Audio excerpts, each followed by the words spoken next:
Hi, everyone, and welcome to the fourth week of your creative writing class and lessons. Again, I am your teacher, Haley Worgan, and thank you guys for joining me this week.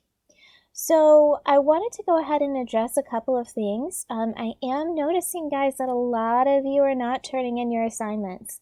That's going to be a big issue, especially at the end of the semester. I want to go ahead and forewarn you guys that, as time goes on, you're going to lose points for late work. And the best way to not lose those points is to go ahead and email me. Let me know what your questions are, right? I put my email address in the notes for every lesson, every class. I also put my email address on all of the slide presentations. So if you guys have questions about the assignments, if you're struggling, please, please, please reach out to me, you guys, because, I don't want you to lose points. But there is a valuable lesson to be learned here, and that is about communication, right? If you're having trouble with something, I really need you to reach out. I do hold office hours every week. I know they're a little bit different than maybe what you have had in the past, but until I hear from you, I don't know that those times maybe aren't working for you or that you need extra help. So again, I need you to talk to me. Let me know what's going on. I know we're all kind of living through a very difficult and unique time period. We all have our individual struggles that we're going through and living through. But until I know what's going on, I can't really help you, right? So you guys need to talk to me a little bit and let me know maybe why you aren't turning in your assignments on time, okay? And if it's something that I can help you with, I absolutely will help you with it, okay? So please reach out to me. And that being said, I know last week's assignment might have been a little bit more difficult. I noticed that a couple of you who turned in your nonettes on time did not turn in this on time because it's a little longer maybe. So what I want you to do as well is, think about with characters, right? The thing about characters is that they can be quite tricky because you're trying to really develop, believable individuals for your story. And I know that you can very easily feel like you get writer's block. You're unable to really write these stories because you can't get past the idea of, oh my gosh, how do I communicate a lesson, right, from someone in my life to my readers? So this week, I want to suggest to you that one of the best ways to overcome your writer's block is just to read, you know? I mean, hundreds, thousands of writers have done this before us. And the way to really get involved with your writing process is to engage yourself in reading. Learn from the people who have come before you. You're not copying people, but you're seeing the way that it has been done in the past so that you can use your own unique voice to communicate these lessons going forward. So, one of the best examples I've found recently of communicating a lesson is A Snapping Turtle by Joseph Bruchac. And so this is, like I said, it's really one of the best examples I've seen recently of incorporating lessons from trusted adults into your stories. So Bruchac actually uses a lot of lessons from his Native American heritage in his stories in general. You can look him up online. He has children's books. He has stories geared to, young adults, really people of all ages. But he does this in a way that he does not neglect, setting or plot in his character development. And today I wanted to read you a little piece from A Snapping Turtle by Joseph Bruchac. And if you go to the slide presentation I've attached with this video, you can actually find a link to this story and read it in its entirety, because there are so many great examples of how he conveys lessons through the grandparents in this story. But the very end of this story, so I'm going to kind of summarize what has happened so far for you.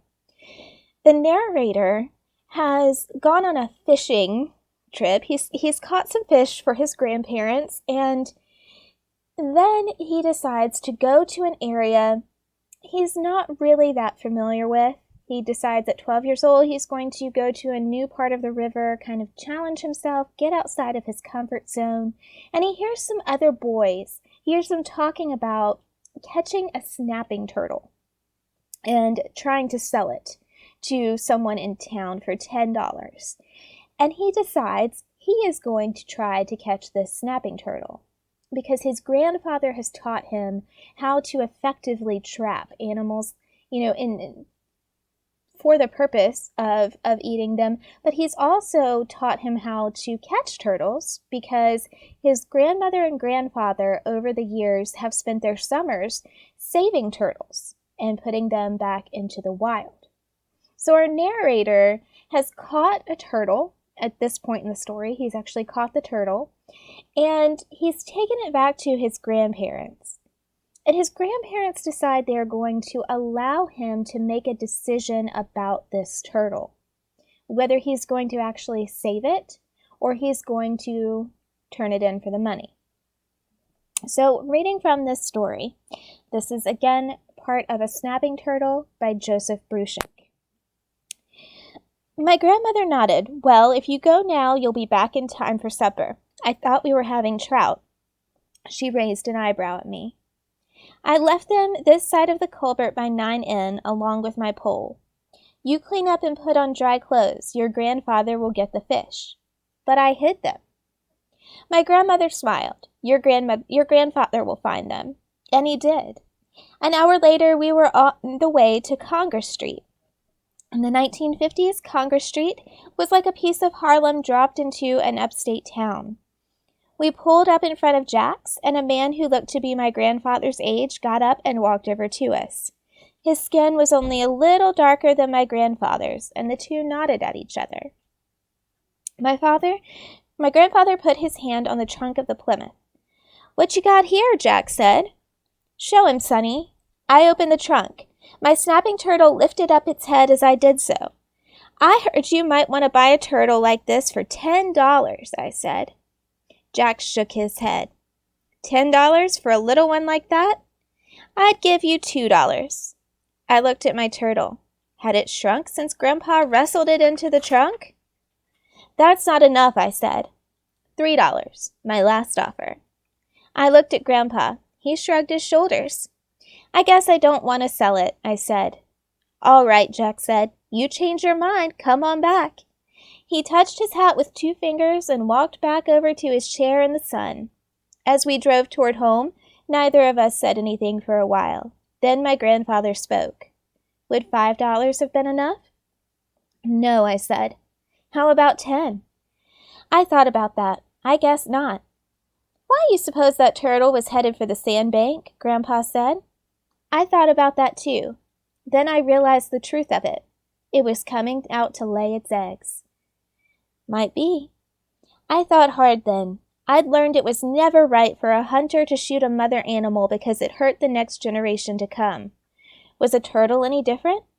Can we take her back? I asked. Up to you, Sonny. And so we did.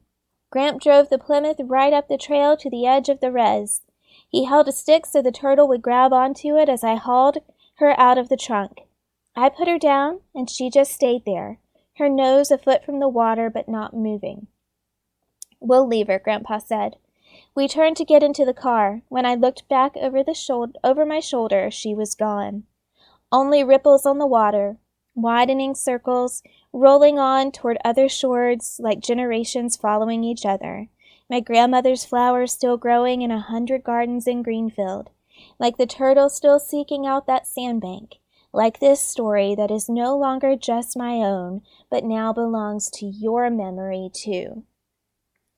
So again, you can hear the ability of that author, Joseph Bruchac, to weave his advice, maybe that he's heard pieces of his culture, into his stories.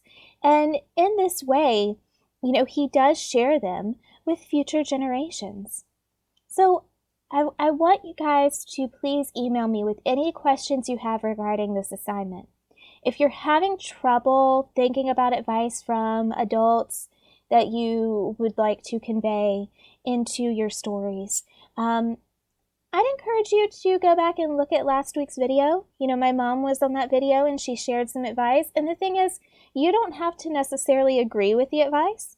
Your character doesn't even have to take it. You are literally just writing about advice that is being given and why it might be given in that certain situation. Again, if you communicate with me about your difficulties, it's much less likely that you're going to lose points on your late work, okay? With that being said, I've spent about half the class talking about this. For those of you who have already turned in the work, I do hope that was still valuable to you, but so many haven't that I just want to make sure that I address it and, we talk about anything that might be difficult for you, okay? And again, I'll put my email address in the notes. But today, as for this week's assignment, last week I encouraged you to write in your journals about your name. And what I want you to think about for this week's assignment are things like the history of your name, okay? How was your name chosen? Who named you? Were you named after one of your ancestors, someone in your family, a family friend? Have your feelings about your name changed since childhood? Nicknames. If you don't want to write about your actual name, tell me about a nickname. Who gave your nickname to you? Why? Do you prefer it to the name on your birth certificate? Are only certain people allowed to call you that nickname? And then if you could name yourself now, what would you choose? Would you choose your own name? I know for myself, when I was your age, right? I sound like I'm 100 years old, but when I was your age, I didn't like my name. I thought it sounded a little too childish. And so I had a lot of trouble really wanting to use it. But now I appreciate it. And I'll tell you that I appreciate it as an adult because I understand a little bit more about why my name was chosen for me. And why it is spelled the very unique way that it is spelled. You can see it on the first slide in the presentation if you haven't seen it anywhere else yet. And what I want to share with you guys, I actually wrote a little poem about my name, and I want you guys to kind of do the same thing, and I'm going to give you several examples. One of them is going to come from a book called Writing and Being. It's by Lynn Nelson, and I've referenced it before. So one of the examples of how to write a poem about your name will come from there, and one will come from me. Okay, I'll share mine with you first. It is not as good as the one in the book, okay? So, but I'll share mine with you. This is called To the Sun. Do not confuse her with that bright comet dancing around in the sky. She is so much more than a moment forgotten in the dark expanse. Say each syllable softly, the way I whispered them to my stomach. Over 9 long months that are never far away in my memories. Hey Lee will do fine. If it helps her remember, even a comet might cross galaxies, sharing light it was given until it comes home to the sun. So you may have noticed, I don't know if any of you are familiar with Halley's Comet, which came around in the 80s, but my name is very similar to that, and my mother did not want people to mispronounce my name, Haley. So she spelled it in a way that people would read it exactly as it sounds and hopefully not pronounce it Hallie, right? And so I did this poem from the point of view of my mother, and there are a couple of things to notice about it. You can see it in the slide. I give her a voice. I have her speak to her stomach. I mean, this is a very, it gives her a little bit more personality. So the other poem I would like to share for you is from the Writing and Being book here, and it's called Munkel. It's by a German student, and it's about a nickname that her mother called her as a child. The student's name was Cornelia. Munkel is what my mother called me when I was a child, and it is what she still calls me. Sometimes, now that I am not a child anymore, Munkel is a name that didn't exist until my mother created it. Munkel sounds like a whisper, like water, like waves, and smells like damp earth. Munkel is a fairy tale creature. Munkel is a child hiding under a blanket, her mother coming in, laughing. I can see you, your hair is showing. There are people I would like to call Munkel, and I'm sad that I don't. But at night when I can't sleep, I can hear my mother calling me, dark and soft, Munkel. So here, the author goes on to say that Cornelia's second language is actually English. So she's writing this poem and she's talking about a very unique and special name that her mother had given to her, a nickname. So I gave you both of those examples, right? To give you an example of a name actually given, like your birth name on your birth certificate, right? And then also an example of someone writing about a nickname.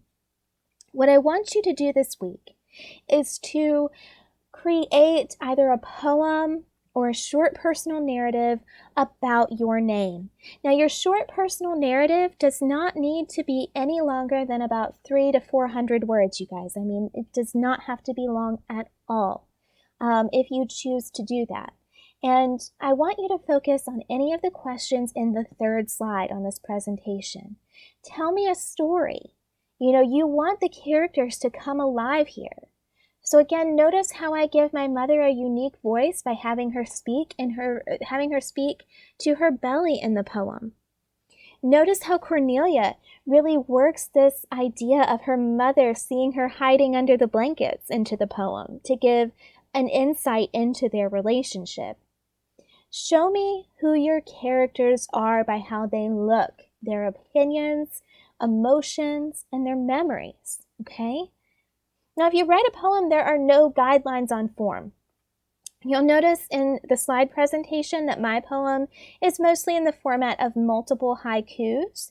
And so I find syllable restrictions, so like the 575, 575, often inspire a unique work because they challenge you, but you may turn in a free verse, a sonnet, a nonet, or something else, okay? If you have any questions about this for me, just let me know, email me, okay?